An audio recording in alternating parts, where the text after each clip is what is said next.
Assalamualaikum warahmatullahi wabarakatuh.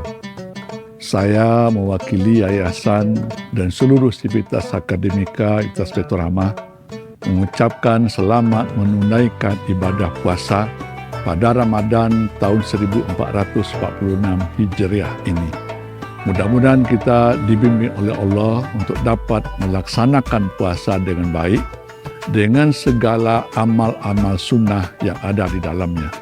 Diharapkan setelah puasa kita akan mendapatkan dampak positif dari ibadah yang kita lakukan, sehingga kita bisa bekerja lebih baik untuk kemajuan universitas, kemajuan daerah, kemajuan bangsa dan agama yang kita cintai. Assalamualaikum warahmatullahi wabarakatuh. Assalamualaikum warahmatullahi wabarakatuh. Alhamdulillah hamdan katsiran thayyiban mubarakan fih mubarakan alaihi kama yuhibbu rabbuna wa yarda. Ashhadu an la ilaha illallah wahdahu la syarikalah wa ashhadu anna Muhammadan abduhu wa rasuluh la nabiyya ba'da amma ba'du. Bapak, Ibu-ibu, saudara-saudara sekalian, tentunya kita tidak bosan-bosan mengucapkan segala puja dan puji syukur kehadirat Allah Subhanahu wa taala, Tuhan yang Maha Pengasih lagi Maha Penyayang. Kasih-Nya tanpa pilih kasih, sayang-Nya tidak terbilang. Sampai saat ini Allah Subhanahu wa taala masih mencurahkan kepada kita rahmat dan nikmat sehingga kita masih berada dalam keadaan sehat lahir batin. Salawat dan salam marilah kita ucapkan kepada Nabi Muhammad sallallahu alaihi wasallam, juga kepada keluarganya, para sahabatnya, dan orang-orang yang selalu mengikuti jalannya sampai hari kiamat. Allahumma salli ala Muhammadin wa ala alihi wa sahbihi ajma'in. Bapak, Ibu-ibu, saudara-saudara sekalian, tausiah kita pada pertemuan kali ini membahas tentang membumikan sunnah Rasulullah sallallahu alaihi wasallam. Sebelum kita membahas secara panjang lebar tentang bagaimana membumikan sunnah Rasulullah sallallahu alaihi wasallam, terlebih dahulu tentunya kita memahami apa yang disebut dengan sunnah Rasul sallallahu alaihi wasallam. Sunnah, kalau kita memakai pendapat ulama usul, itu mendefinisikan ma udhifa ila nabiyyi sallallahu alaihi wasallam min qaulin au fi'lin au takririn. Segala apa saja yang disandarkan kepada Nabi Muhammad sallallahu alaihi wasallam, baik perkataan, perbuatan, dan juga ketetapan. Oleh karena itu, kalau kita mengambil definisi yang didefinisikan oleh para ulama usul, berarti sunnah itu ada tiga. Ada yang qauliyah, apa yang diucapkan atau yang disabdakan oleh Rasulullah sallallahu alaihi wasallam, dan apa juga yang dilakukan oleh Rasulullah. Namanya sunnah fi'liyah. Dan apa saja yang diikrarkan, ditakrirkan oleh Nabi sallallahu alaihi wasallam, amalan yang dilakukan oleh para sahabat. Jadi kalau kita berbicara tentang sunnah, sebenarnya tidak hanya berbicara amalan Nabi Muhammad sallallahu alaihi wasallam, tetapi juga apa yang diucapkan oleh Nabi sallallahu alaihi wasallam itu juga bagian daripada sunnah. Dan amalan sahabat yang kemudian dilegalkan oleh Rasulullah sallallahu alaihi wasallam itu disebut juga dengan sunnah. Ketika Rasulullah sallallahu alaihi wasallam memerintahkan sahabat untuk melakukan amal, maka amalan itu juga disebut dengan sunnah Rasulullah sallallahu alaihi wasallam. Dan ketika Rasulullah sallallahu alaihi wasallam mengerjakan amal apapun, baik dalam konteks ibadah, dalam konteks yang lain, itu juga disebut dengan sunnah. Kemudian apa saja yang dilakukan oleh para sahabat yang kemudian Nabi melegalkan apa yang dilakukan oleh sahabat itu adalah sunnah Nabi sallallahu alaihi wasallam. Bapak, Ibu-ibu, saudara-saudara sekalian, dalam konteks ini mungkin kita lebih mengarah kepada sunnah yang berkaitan dengan amalan Nabi Muhammad sallallahu alaihi wasallam. Yang lebih khusus kita bicarakan adalah ibadahnya Rasulullah sallallahu alaihi wasallam. Ada beberapa sunnah Nabi sallallahu alaihi wasallam yang berkaitan dengan amalan ibadah ini, yang seharusnya kita sebagai umat Nabi Muhammad sallallahu alaihi wasallam membumikan sunnah itu di dalam kehidupan kita sehari-hari. Apa yang dimaksud dengan membumikan sunnah Nabi? Yang dikatakan membumikan sunnah Nabi sallallahu alaihi wasallam adalah bagaimana merealisasikan sunnah Nabi Muhammad sallallahu alaihi wasallam di dalam seluruh aktivitas kehidupan, tidak hanya terbatas hanya sekedar apa yang diucapkan saja setiap hari, tetapi bagaimana mengamalkan sunnah itu dalam kehidupan kita sehari-hari. Tidak dalam bahasa istilah melangit. Kalau melangit berarti kita banyak membicarakan tentang sunnah sementara kosong dalam segi amalan. Bapak Ibu, saudara-saudara sekalian, beberapa hal yang ingin saya sampaikan bagaimana membumikan sunnah Nabi Sallallahu Alaihi Wasallam dan apa saja bagian-bagian terpenting yang harus kita bumikan sunnah Nabi Sallallahu Alaihi Wasallam.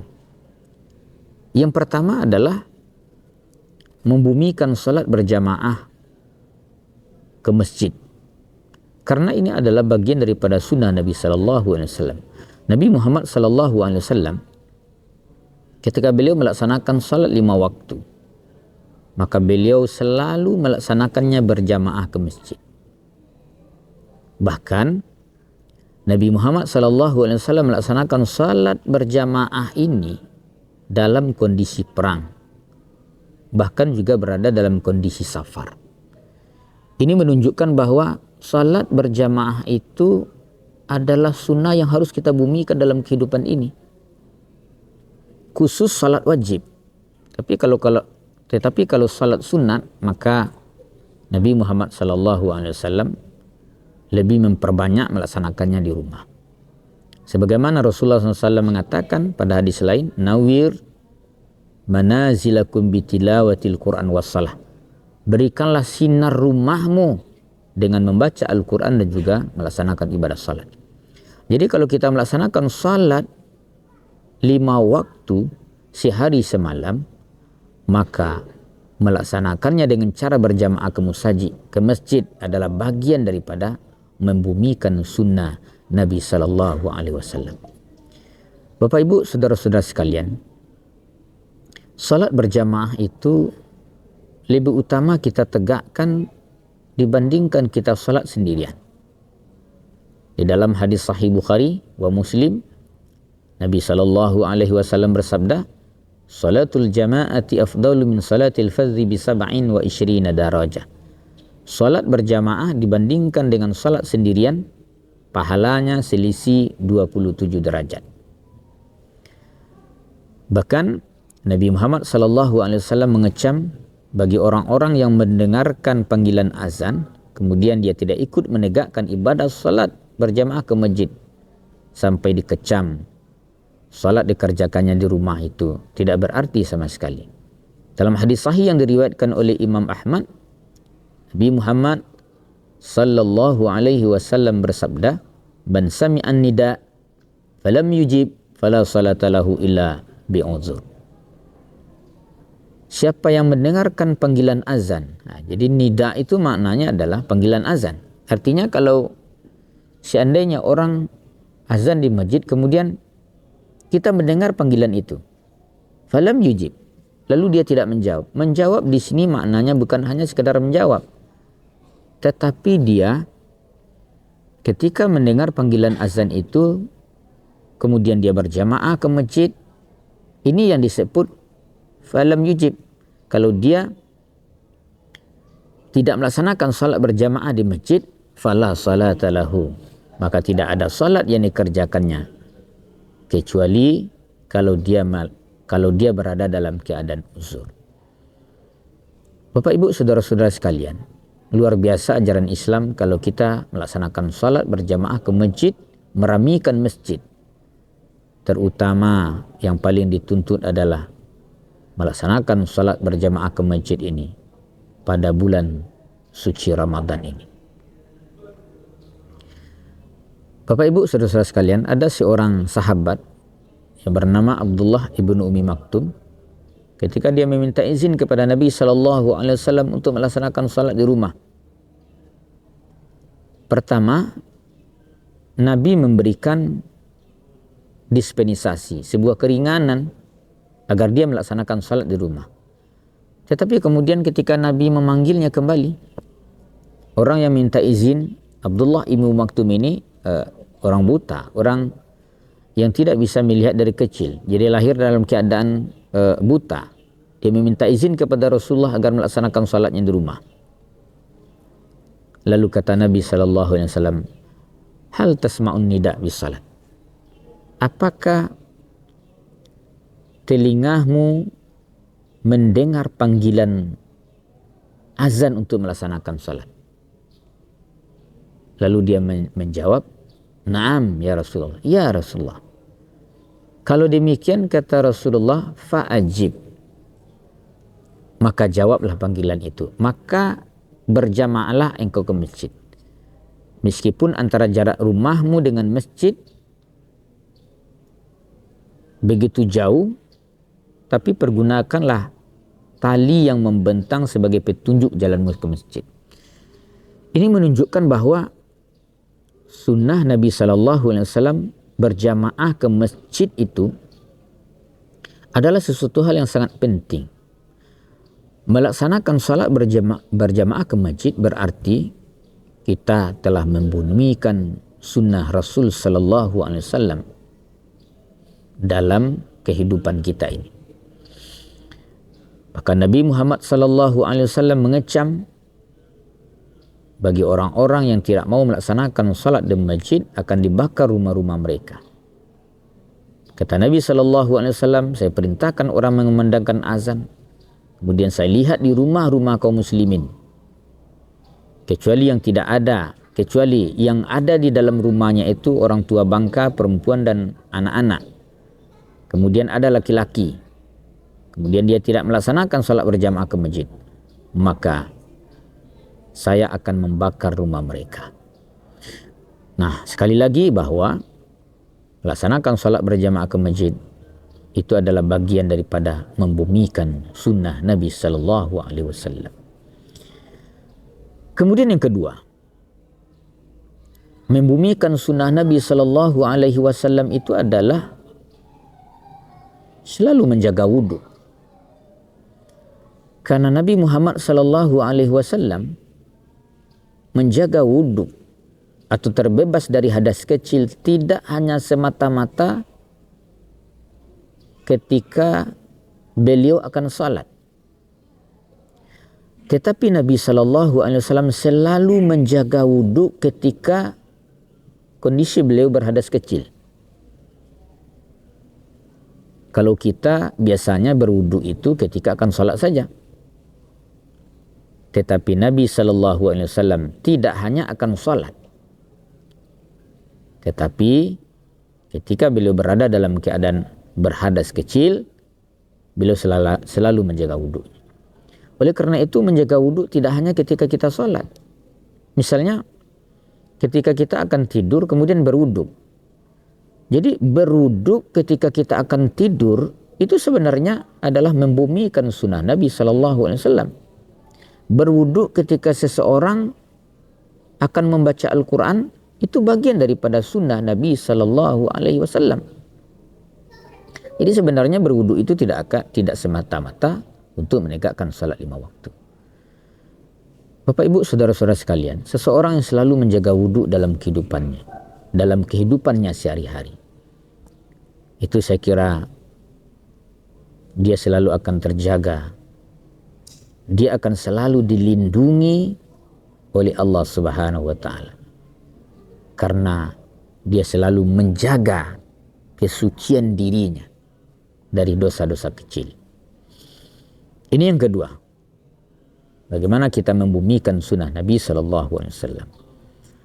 Nah, kemudian yang ketiga, Membumikan sunnah Nabi Sallallahu Alaihi Wasallam itu adalah membiasakan kita membaca Al-Quran, tilawatil Quran.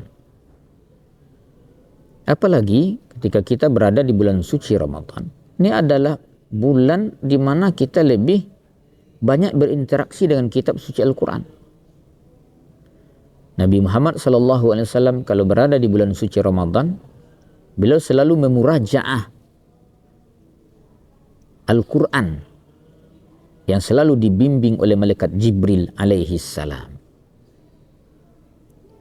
Oleh karena itu biasakanlah kita membaca Al-Quran di bulan suci Ramadan ini, karena ini bagian daripada menghidupkan sunnah Nabi Sallallahu Alaihi Wasallam.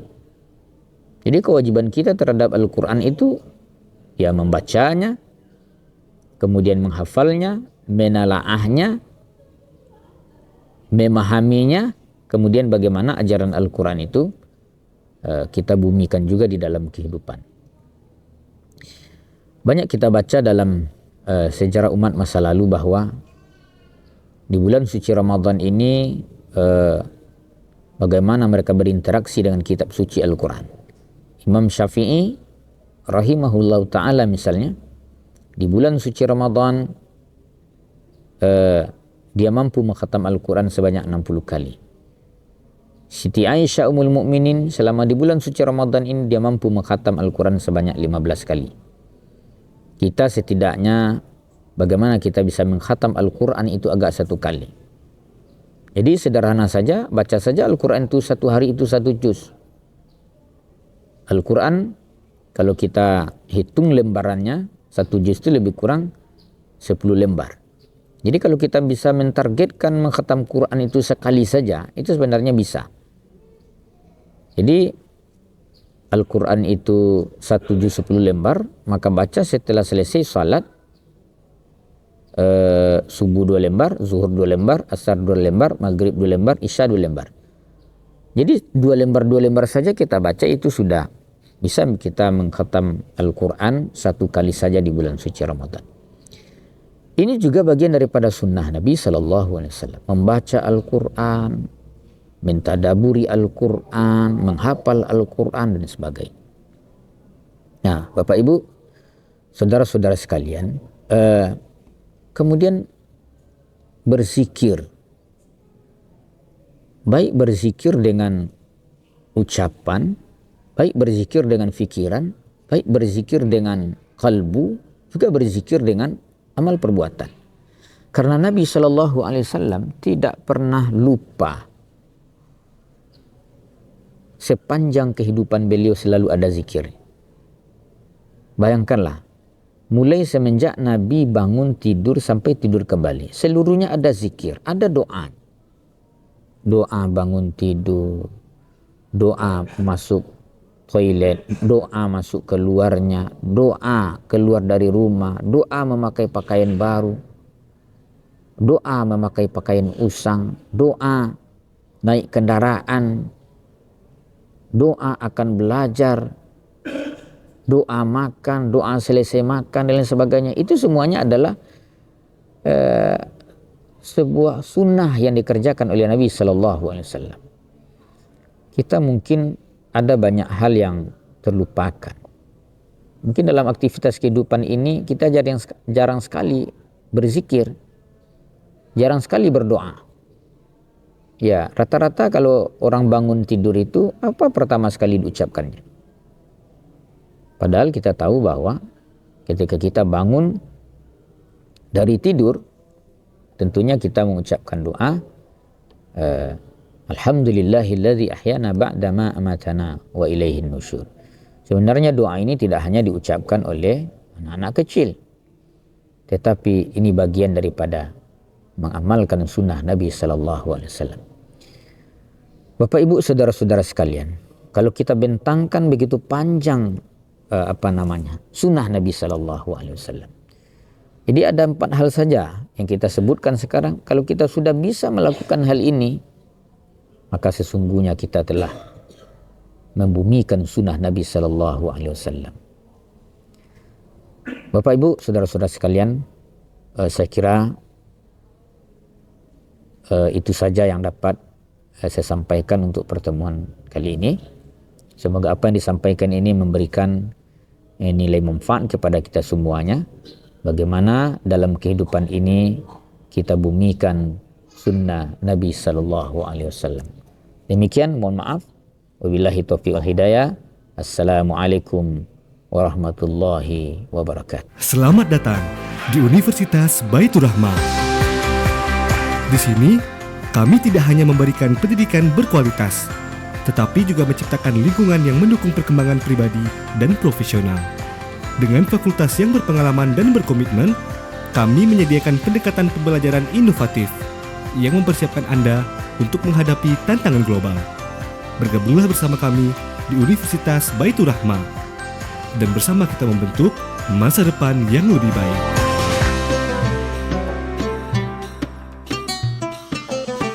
Marhaban ya Ramadan.